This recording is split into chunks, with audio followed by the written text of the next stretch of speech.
Dans notre étude de Jacques, c'est le 19e message de ce livre, si je ne me trompe pas. Et aujourd'hui, nous clôturons cette série d'enseignements basée sur les livres de Jacques, avec comme thème principal « Vivre la parole de Dieu » ou « Comment vivre la parole de Dieu ». Et on nous a rappelé à maintes reprises que nous devons vivre notre foi. Que nous ne devons pas seulement écouter la parole de Dieu, mais nous devons aussi la mettre en pratique. Donc nous devons être des pratiquants de la parole. Et Jacques nous fait savoir que nous sommes des hypocrites si nous nous asseyons chaque dimanche à l'église, dimanche après dimanche, et nous n'agissons pas comme des chrétiens. Il dit nous sommes des hypocrites. Et Jacques nous fait savoir que ceux qui sont sauvés par la grâce, par la foi, agissent d'une certaine manière. Et on avait vu ensemble que ceux qui sont sauvés par la grâce et par la foi, ils se réjouissent des épreuves comme moyen de faire grandir leur foi. On avait vu ensemble dans le chapitre 1er de Jacques, versets 1 à 2. Donc ce sont ces gens qui se réjouissent des épreuves comme moyen de faire grandir leur foi. Deuxièmement, ce sont ces gens qui recherchent la sagesse de Dieu. Et notre sagesse, nous le trouvons en qui? En Jésus-Christ. Et non pas dans des choses terrestres. Troisièmement, ce sont des gens qui ne font pas de favoritisme envers les riches. Ou ce sont des gens qui ne s'entendent pas du favoritisme parce qu'ils sont riches. On avait vu ça dans le chapitre 2, versets 1 à 4. Et dans nos églises aujourd'hui, si vous avez un peu de moyens, qu'est-ce qu'on fait? On commence à vous chercher un poste au sein de l'église. J'imagine un jour, je suis allé dans une église. J'étais vêtu comme je suis ici, comme ici, à Paléo. Je me suis demandé pourquoi. Et c'est que Jacques est en train de nous dire. Lorsque quelqu'un qui n'est pas vêtu comme moi, on a un petit à couler derrière la salle, c'est que vous êtes en train de faire la distinction, de distinguer les gens. Et Jacques dit non. Nous ne pouvons pas faire la distinction entre les riches et les pauvres. Ils sont tous les mêmes. Nous pouvons les considérer au même pied d'égalité. Mais c'est qui est dans nos églises à Bukavu. Si vous avez un peu de moyens, on commence à vous chercher un poste au sein de l'église. Quatrièmement, ce sont les gens qui sont sauvés par la grâce et par la foi. Ce sont des gens qui contrôlent leur langue. Et on avait vu ensemble qu'il y a deux sortes de langues. La langue peut détruire et la langue peut construire. La langue, elle est trop petite, mais elle peut détruire. Elle peut détruire. On avait donné un exemple d'un feu. Si vous allumez un feu dans une forêt, on peut prendre un espace, mais ça va prendre un grand espace, une grande entité. Mais en tant que des chrétiens, on avait dit que nous devons utiliser notre langue, c'est pour bénir, pour construire, et non pas pour détruire. Mais malheureusement, dans nos églises aujourd'hui, ce sont des chrétiens qui utilisent leur langue pour détruire et non pas pour construire. C'est dans les églises qu'on retrouve les chrétiens. Si chouette. Ils disent des mensonges.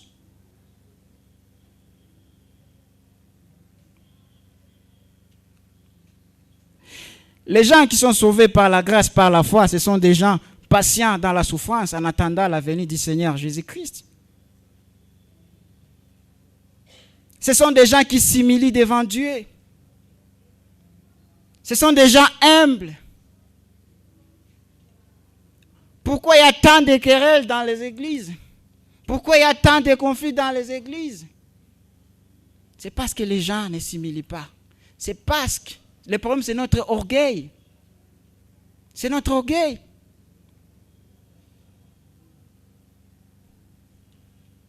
Notre désir se trouve dans les choses mondaines, c'est ce qu'on avait dit. Alors les gens, pour éviter tout cela, des querelles dans l'église, des conflits, des luttes, il faut s'humilier devant Dieu. Et lui-même, il nous élèvera. C'est ce que le chapitre 4, verset 10 nous le dit. Nous devons être humbles. Nous devons s'humilier devant Dieu. Laisser Dieu nous guider. Les gens qui sont sauvés par la grâce et par la foi, ce sont des gens qui recherchent la volonté du Seigneur dans toutes les situations. Marc chapitre 4, verset 11 à 17.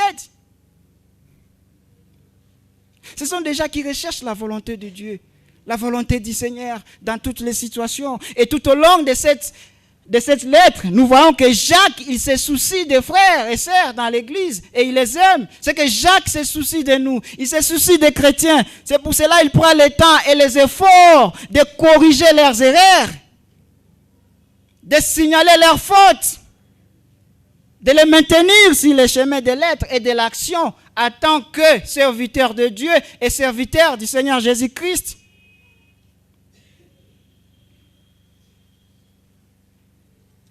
Et l'importance du livre de Jacques est de vivre notre foi de tous les jours, dans nos vies de tous les jours.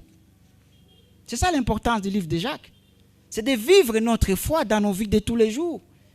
Et j'espère que vous avez réalisé, pour ceux qui étaient avec nous dès le début jusqu'à la fin de cette série d'enseignements. Ça a été aussi notre intention tout au long de ces livres, de ces 19 messages. Ce qui a été dit par souci, par amour, pour que nous changeons. Partout où nous sommes, dans nos activités, nous devons réagir comme des chrétiens. Ça a été aussi notre intention.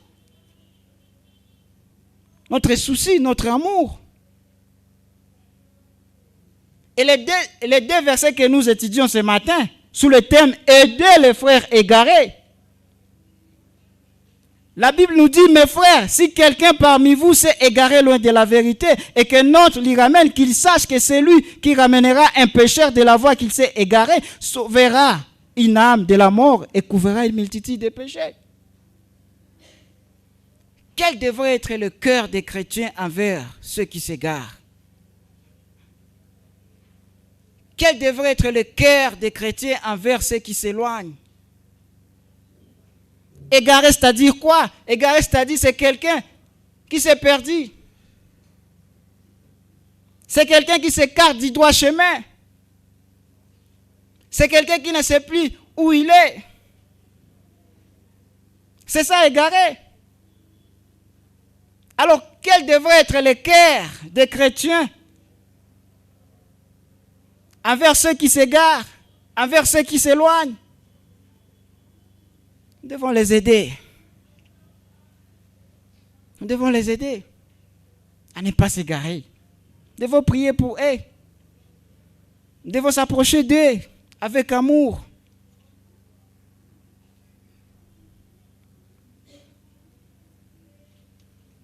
Et ça corrobore ensemble de ce que Jésus nous donne une parabole des brebis perdues. Luc 15, si vous pouvez lire avec moi dans Luc 15.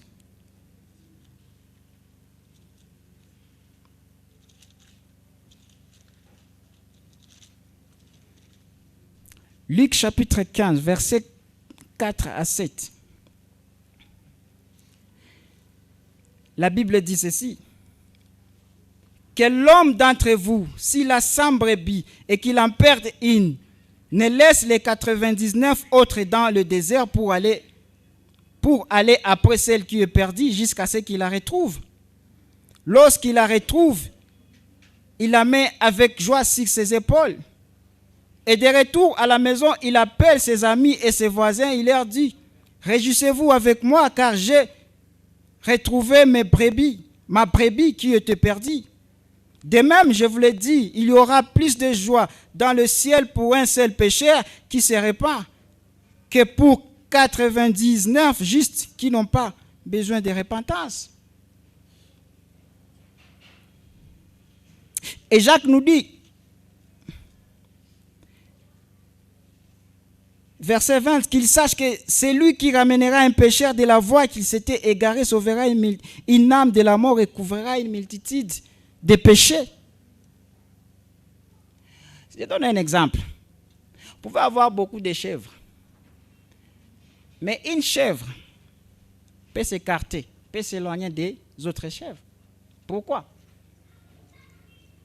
Cette chèvre peut être en train de manger une herbe quelque part ou des herbes quelque part, mais après un temps,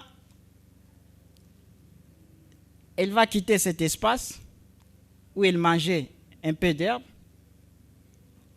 et va aller dans un autre endroit. Et c'est comme ça aussi avec les chrétiens. On ne s'égare pas d'un coup, mais petit à petit. Mais Jacques nous exhorte de les aider, de prier pour eux, de ne pas s'éloigner d'eux, de les aider à ne pas s'égarer.